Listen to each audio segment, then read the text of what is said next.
Assalamualaikum warahmatullahi wabarakatuh. Selamat pagi anak-anakku semua. Bagaimana kabarnya hari ini? Hari ini kita akan belajar tentang paragraf narasi. Langsung saja, paragraf narasi adalah paragraf yang menceritakan tentang terjadinya suatu peristiwa yang berlangsung berdasarkan kronologi atau urutan waktu. Saat kita membaca paragraf narasi, kita akan seolah-olah mengalami sendiri peristiwa yang sedang dibahas. Tujuan dari paragraf narasi adalah memberikan informasi atau wawasan serta memperluas pengetahuan. Selanjutnya kita akan membahas tentang ciri-ciri teks narasi. Narasi adalah salah satu jenis pengembangan paragraf dalam sebuah teks yang merupakan rangkaian peristiwa dari waktu ke waktu yang biasanya dijabarkan dengan urutan awal, tengah, dan akhir. Pada teks narasi, terdapat alur cerita, tokoh, setting, dan konflik. Paragraf narasi tidak memiliki kalimat utama. Adapun contoh jenis teks narasi adalah cerpen, novel, dan biografi. Selanjutnya, kita akan membahas tentang ciri-ciri teks narasi. Ciri teks narasi yang pertama berupa cerita tentang peristiwa atau pengalaman penulis. 2. Paragraf narasi biasanya menonjolkan unsur perbuatan atau sebuah tindakan. 3. Paragraf narasi dirangkai dalam urutan waktu secara kronologis dan jelas di mana bagian orientasi atau klimaks dan menyelesaikan masalah. Selanjutnya, memiliki unsur-unsur utama seperti halnya tokoh, latar, konflik, dan sudut pandang pengarang. Yang terakhir, ciri-ciri teks narasi biasanya terdapat cukup banyak kalimat langsung di dalam paragraf. Menggali informasi penting dari teks narasi.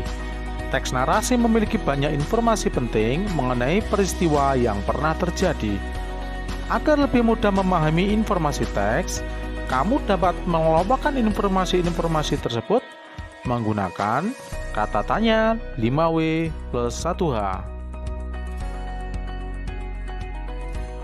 Agar lebih mempermudah, mari kita belajar mengingat kembali 5W plus 1H. W yang pertama adalah what, yang artinya adalah apa. Apa digunakan untuk menanyakan nama atau jenis peristiwa yang sedang terjadi. Selanjutnya, where. Where artinya adalah di mana.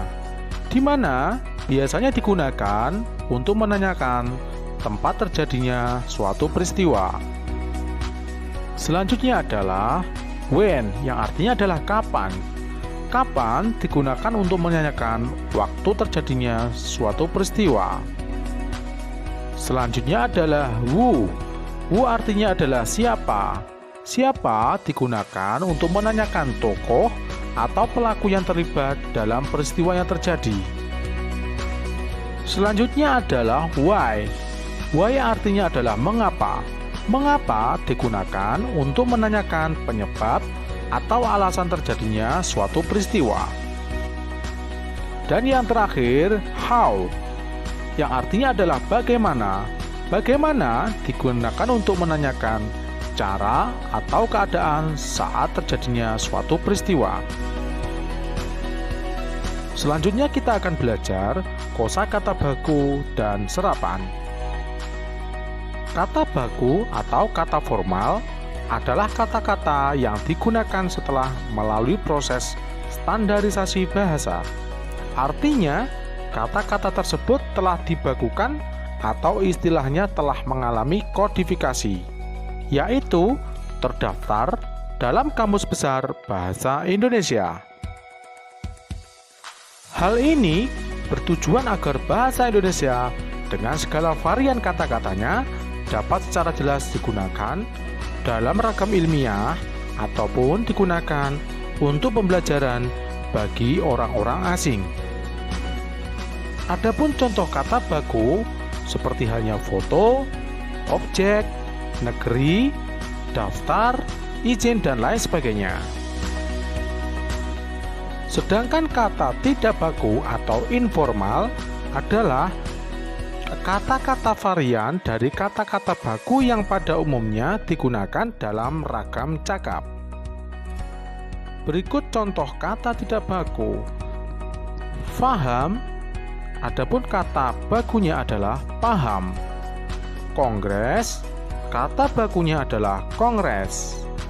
Nampak, kata bakunya adalah tampak. Selanjutnya kita akan belajar tentang kata serapan. Kata serapan adalah kata yang berasal dari bahasa asing yang telah terintegrasi ke dalam bahasa Indonesia dan telah diterima luas oleh masyarakat umum. Misalnya, fakta yang berasal dari kata fact dalam bahasa Inggris. Coba perhatikan contoh kata serapan dari bahasa asing berikut ini. Akun dalam bahasa Indonesia menjadi akun. Aktivis menjadi aktivis. Aktor menjadi aktor. Akupunktur menjadi akupuntur. Bom menjadi bom. Book dalam bahasa Indonesia menjadi buku. Bos dalam bahasa Indonesia menjadi bos.